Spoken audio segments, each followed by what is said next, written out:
होगी खास। पूरी विधि विधान के साथ हम कराएंगे दीपावली के दिन माँ लक्ष्मी गणेश की पूजा। साधना परिवार के साथ आप भी अपने घरों में बैठकर पूजन की पूरी सामग्री अपने साथ रखें और करें हमारे साथ दीपावली की पूजा पूरे विधि विधान से। लाइव 24 अक्टूबर 2022 सोमवार रात्रि 8 बजे से 8:30 तक सीधा प्रसारण साधना ग्रुप के सभी टीवी चैनल एवं डिजिटल चैनल्स पर। अधिक जानकारी के लिए संपर्क करें।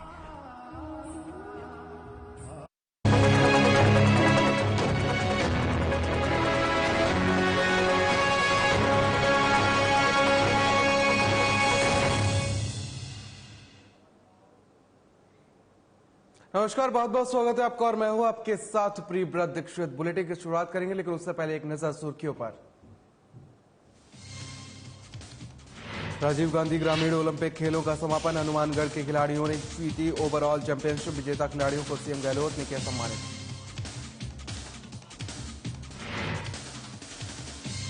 बीकानेर के 2 दिवसीय दौरे पर खाद्य आपूर्ति मंत्री प्रताप सिंह कचौरियावास ने बीजेपी पर साधा निशाना। कहा, जनता की रोटी छीनने का काम कर रही बीजेपी।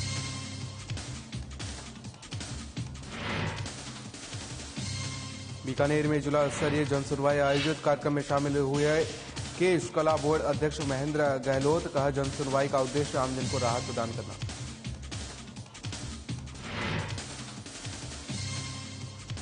चूरू में पुलिस शहीद दिवस पर शहीदों को दी श्रद्धांजलि। पुलिस अधिकारियों ने परेड निकालकर दी श्रद्धांजलि। रक्तदान शिविर का किया गया आयोजन।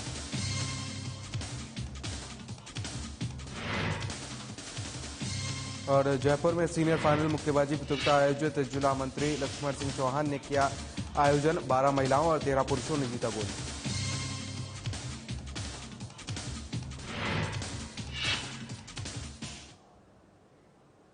चलिए खबरों में आगे बढ़ेंगे और खबर हनुमानगढ़ से है, जहां पर राजीव गांधी ग्रामीण खेलों में जिले की टीमों द्वारा ओवरऑल चैंपियनशिप जीतने पर मुख्यमंत्री अशोक गहलोत ने कहा कि राजीव गांधी ग्रामीण ओलंपिक खेलों से राजस्थान में खिलाड़ियों के लिए सर्वश्रेष्ठ खेल माहौल तैयार हुआ है और गांव की खेल प्रतिभाओं को ऐसे मौके मिले हैं जिनसे वे अंतर्राष्ट्रीय स्तर पर अपने परिवार, गांव और जिले की पहचान पूरे देश में कायम कर सकेंगे। वहीं सीएम ने कहा कि प्रदेश में खेल मैदानों का विकास, संसाधनों और सुविधाओं की उपलब्धता सुनिश्चितता हमारी मुख्य प्राथमिकता है। राज्य सरकार खिलाड़ियों की मंशा के अनुरूप ही अहम निर्णय ले रही है।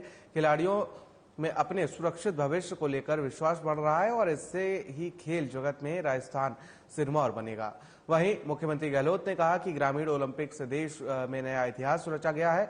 इसमें हर आयु वर्ग के 30 लाख से अधिक ग्रामीणों ने मैदान में दम दिखाया है। लगभग 10 लाख महिलाओं ने हिस्सा लेकर ऊंची उड़ान भरी है और राजीव गांधी ग्रामीण ओलंपिक खेल में हनुमानगढ़ जिले ने ओवरऑल चैंपियनशिप हासिल करते हुए 5 स्वर्ण, 1 रजत और 1 कांस्य पदक भी जीता है। सभी विजेताओं को मुख्यमंत्री ने ट्रॉफी और स्मृति चिन्ह देकर सम्मानित किया है।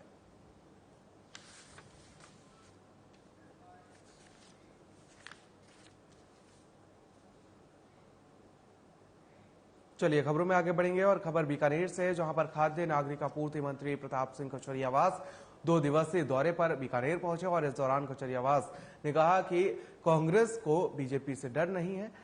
बीजेपी के नेताओं में ही आंतरिक लड़ाई चल रही है। उन्हें झूठ बोलने की आदत पड़ गई है। उन्होंने कहा कि बीजेपी को आगे चुनाव में जनता को पेट्रोल, डीजल, गैस और महंगाई का जवाब देना पड़ेगा। विधानसभा में 4 दिन बीजेपी के नेताओं ने ही खराब किए। वहीं कचौरियावास ने कांग्रेस टकराव पर कहा कि पार्टी में कोई भी मनमुटाव नहीं है।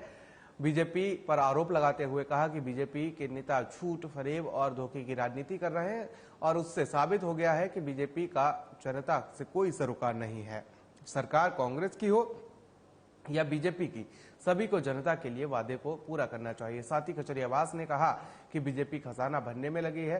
केंद्र सरकार ने आटे, चावल, तेल, शिक्षा, मेडिकल, दही, छाछ के साथ मखाने जो पूजा में चढ़ते हैं उन पर भी टैक्स लगा दिया है। ऐसे में जनता की रोटी छीनने का काम बीजेपी की ओर से किया जा रहा है। जिस भारतीय जनता पार्टी ने पूरे देश के साथ झूठ, फरेब और धोखे की राजनीति की हो, जिन्होंने लोगों को सपने दिखाए थे 15 लाख दूंगा, 6 दिन लेकर आऊंगा, नोटबंदी के भाइयों बहनों से 50 दिन दे दो, देश बदल दूंगा, बदल गया देश। हर 1 घंटे में 4 लोग आत्महत्या कर रहे हैं। ये भारतीय जनता पार्टी के जो नेता है वो झूठ के जनरेटर है। हर बात में कांग्रेस क्या कर रही है वो उनको सारा पता है, लेकिन खुद क्या कर रहे हैं उसका हिसाब नहीं देना चाहते हैं। आप मुझे ये बता दो कि बीजेपी के लोग इतना सा बता दे, आटा दाल चावल पर टैक्स किसने लगाया? बीजेपी ने। पंडित नेहरू से लेकर अटल बिहारी वाजपेयी तक, मोरारजी देसाई तक, राजीव गांधी जी, इंदिरा गांधी जी, किसी ने आटा दाल चावल पर टैक्स नहीं लगाया। पहली बार ऐसा हो जब आटा दाल चावल नमक दही छाछ एजुकेशन मेडिकल, राजस्थान में हम फ्री में दवाई देते हैं, 10 लाख तक का प्राइवेट अस्पतालों में इलाज फ्री है, और सरकारी अस्पताल में चाहे 1.5 crore 2 crore 1 crore heart transplant MRI CT scan सब कुछ फ्री है, दवाई भी जांच भी। पूरी दुनिया में पहला मॉडल है राजस्थान की सरकार का। तो खबर बीकानेर से, जहां पर जिला परिषद सभागार में जिला स्तरीय जनसुनवाई आयोजित की गई और वहीं जनसुनवाई में राजस्थान केश कला बोर्ड के अध्यक्ष महेंद्र गहलोत ने कहा कि राज्य सरकार द्वारा प्रारंभ की गई त्रिस्तरीय जनसुनवाई का उद्देश्य आमजन को राहत प्रदान करना है। साथ ही अधिकारियों को संबोधित करते हुए उन्होंने कहा कि आमजन की समस्याओं को दूर करने में जन प्रतिनिधिगण का भी सक्रिय सहयोग रहेगा। वहीं जिला कलेक्टर भगवती प्रसाद ने कहा कि कई विभागों में अपनी शिकायत लेकर आने वाले परिवादी का नाम डिस्क्लोज ना हो। उन्होंने कहा कि शिकायतकर्ता का नाम जाहिर होने पर उसकी सुरक्षा को खतरा रहता है। इसके मद्देनजर सभी विभाग यह सुनिश्चित करेंगे कि शिकायतकर्ता का नाम गोपनीय रहे। वहीं जनसुनवाई में अवैध कब्जे और अतिक्रमण की शिकायत की सुनवाई करते हुए जिला कलेक्टर ने कहा कि कब्जा हटाने के बाद यदि दोबारा कब्जे की शिकायत मिलती है तो संबंधित को पाबंद करें और आवश्यकता हो तो FIR भी दर्ज करवाएं।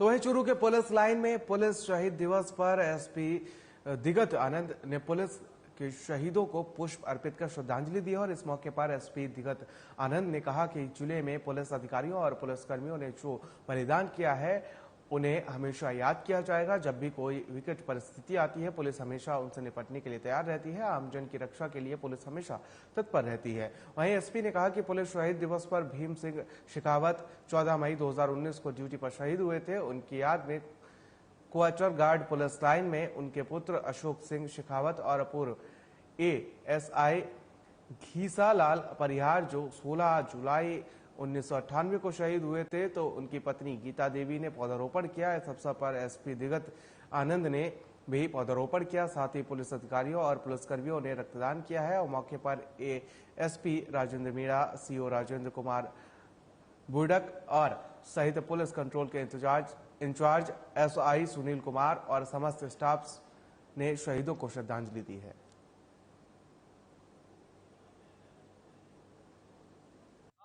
आज 21 अक्टूबर जो संपूर्ण राष्ट्र में पुलिस कमेमोरेशन डे या पुलिस शहीद दिवस के रूप में मनाया जाता है, उस उपलक्ष्य में पुलिस लाइन के प्रांगण में एक समारोह रखा गया था जिसमें शोक परेड, शहीदों को नमन, वृक्षारोपण और रक्तदान का कार्यक्रम जो है वो आयोजित किया गया है।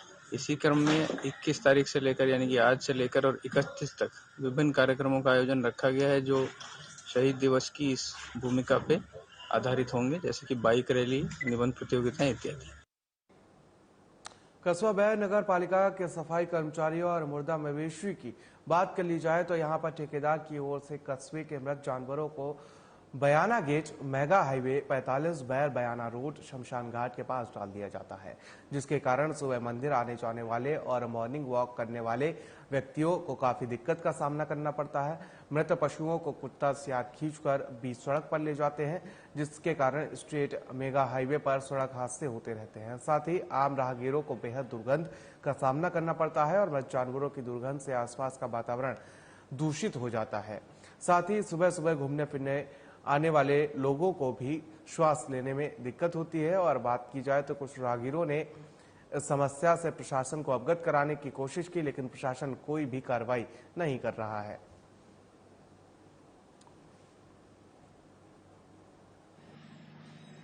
बहुत बुरी बदबू आ रही है, मरे जानवरन ने पटक दें, वहाँ पे नगर वो मुश्किल हुए। शमशान घाट की बगल में बहुत समस्या है रही है। आज आप बार इनको ना मेंबर ध्यान दे रहे, ना कोई चेयरमैन ध्यान दे रहे, नगर पालिका बिल्कुल आंख बंद करके पड़ी है।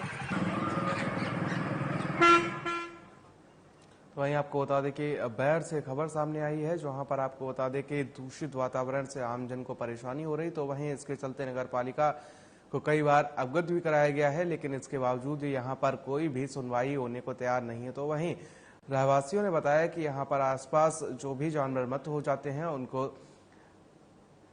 यहीं पर डाल दिया जाता है और उनको ना ही दफनाया जाता है, जिसके चलते यहां पर उनको काफी दिक्कतों का सामना करना पड़ता है।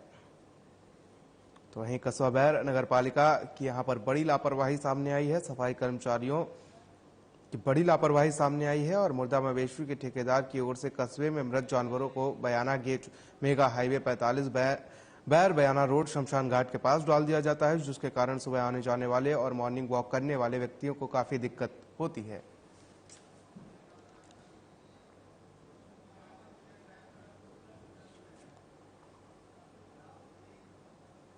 और इसी खबर पर हमारे साथ विष्णु महावर जो चेयरमैन है वो हमारे साथ जुड़ चुके हैं। सर, सबसे पहले बहुत बहुत स्वागत करना चाहूंगा आपका।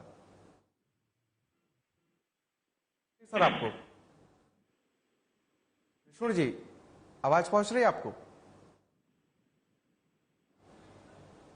विष्णु जी क्या आवाज पहुंच रही है आप तक? जी जी सर, बोलो। सर, सबसे पहले मैं आपका बहुत बहुत स्वागत करना चाहूंगा। देखिए, कहीं ना कहीं लोगों को परेशानी का सामना जरूर करना पड़ रहा है यहाँ पर, और नगर पालिका को जब इस चीज से अवगत कराया गया तो कुंभकर्णी नींद से कहीं ना कहीं नगर पालिका जाग नहीं रही है। जी जी सर, बात क्या है एक्चुअल ये है कि कहीं कोई रात के समय, मैं आपको एक्चुअल बात कहूँ, रात के समय कहीं कोई किसी तरह से भी रात में कहीं कोई मार के या मर के जिसकी दौड़ है वो पटक गया होगा रात में, ऐसा नहीं है। रोज नहीं होता ऐसा, डेली कोई भी हमारा डंपिंग यार्ड है कचरे पात्र का, वहाँ पर इस कचरे को डाला जाता है, या मरे पशु या मरे जानवर को वहीं डाला जाता है या डाला जाता है अगर गाय हुई तो।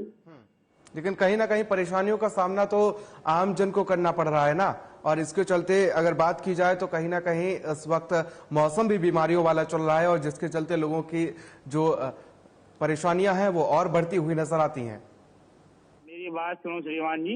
सर, क्या है एक्चुअली ये है कि अब रात में कोई बेचारा आम आदमी पटक गया हो, उसकी उसका किसी का पालतू पशु हो, तो हम क्या कर सकते हैं? हमें जैसी सूचना आती है हम उसको नगर पालिका से उठवाते हैं और अपने डंपिंग यार्ड है कचरा पात्र वहाँ उसको डलवाते हैं। ठीक है, बिल्कुल, हम भी यही चाहते हैं कि लोगों की जो समस्या है उसका बहुत जल्द ही निस्तारण कर दिया जाए, ताकि एक बार फिर से जो नगर पालिका है उस पर सवालिया निशान ना उठे। चलिए, बहुत बहुत शुक्रिया हमारे साथ जुड़ने के लिए आपका।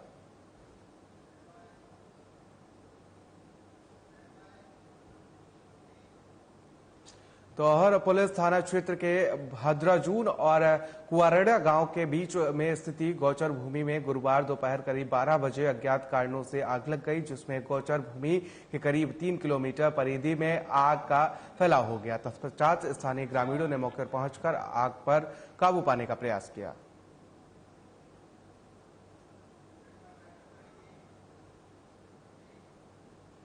तो इस बुलेटिन में फिलहाल मेरे साथ इतना ही, मुझे दीजिए इजाजत, नमस्कार।